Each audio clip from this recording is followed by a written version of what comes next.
And he's a South Bay local. Put your hands together. Chris Strait is in the house. Make some noise for Chris Strait. Keep it going for Lester. Sweep the leg. Barry. That's incredible. All right, thank you for inviting me anywhere my kids aren't. They're 16, 15, 12, and 5. Oh, yeah, no, that's too much.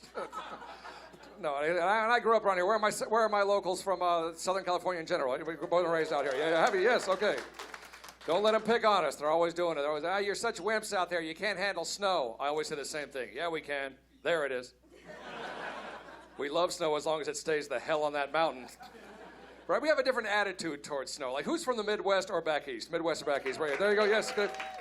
So you guys have a different attitude because it's closer to you. Like, you're married to snow. That's the analogy I would use. You're married to snow. To Californians, snow is just a fling. Just an affair, just a chick or a dude on the side. We have the same attitude towards snow you would have towards that lover. I will play with you on the weekend, but you don't get to know where I live. All right, let that snow show up in your yard.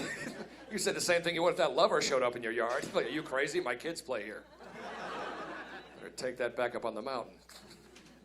And if you grew up in snow, that's fine. That's different. You're used to it. I have friends that have moved into that as adults. Yeah, I'm talking about grew up in Southern California, end up in Wisconsin in their 40s. Got to learn that snowy life then. Can you imagine? Moving into snow is like joining the mafia. You don't realize you made a mistake till you're holding a shovel.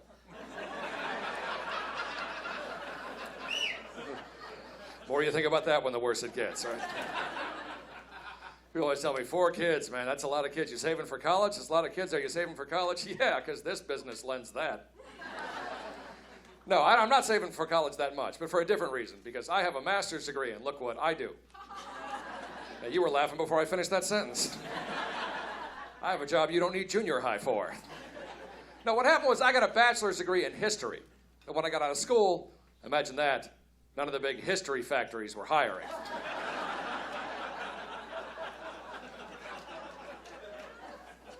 So I went back to school, and I doubled down on it. If I'm going to mess up, I'm going to mess up big. And I'm with a master's degree in what my minor was, which was psychology. Yeah, I was training to be a shrink. Well, you had that too? Yeah. Do you actually work in the field, though? Either of you? Yeah? You're going to have a... Do you? Okay. For you. You have it. You want to be a therapist. Okay, well, that's good. See, I just got the degree. I didn't want to be a therapist. I thought I did, but I can remember the day, June 24th, 2000, the very same day I did these 2 things for the first time. My first practice therapy session with the 2 professors. I did so well, they both yelled at me. I was terrible at it. That same night, after being a fan, listening to comedy albums, going to comedy clubs, I was 24 years old. I got on stage for the very first time, and I was the only new guy that got any laughs. So I had to go back. Oh, thank you. But I had to go home, look in the mirror, and admit what that meant about me. I'm better at talking than listening. But I still finished the degree. That was what I thought was better. It's paid for. My parents will be less angry if I finish it. That created an awkward graduation day. I say that to every kid. I'm like, I don't care how much you love your parents. I love mine to death. You're mad at something they did to you growing up. So get revenge in a way that enriches your life. You know, let them pay for 7 years of college. Then on graduation day, say, I'm going to be a comedian. That works. The look on my mother's face was worth every test I took. You mean like in Hollywood? No, Hermosa. Close. It's way back then, and nothing but bikers, but I bet there'll be money there eventually. So now I'm 3rd generation. My grandfather was born in downtown LA in 1919. Yeah, same age as Jackie Robinson. They were both track stars. They ran track against each other. Yeah. Let me rephrase that. Grandpa ran track behind Jackie Robinson. He wasn't winning.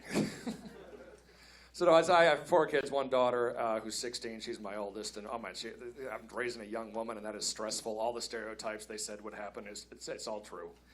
All the paranoid thing. I mean, she went bra shopping for the first time. I didn't go. How horrible would that have been for her and me?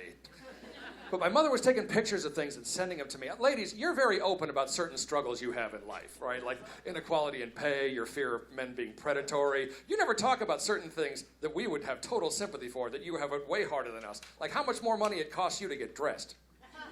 Like, look what I'm wearing right now. What I'm wearing right now has never been in or out of style my entire life. Every man I'm looking at is dressed in the exact same category. I could wear this at 5 or 95, nobody cares. Once a man is no longer naked, he has fulfilled his obligation to society.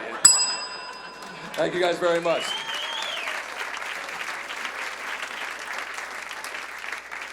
All right, you're in for a real treat. This next guy's got a new show coming out on BET+, but you can see him right here. Please welcome Ocean Glampion.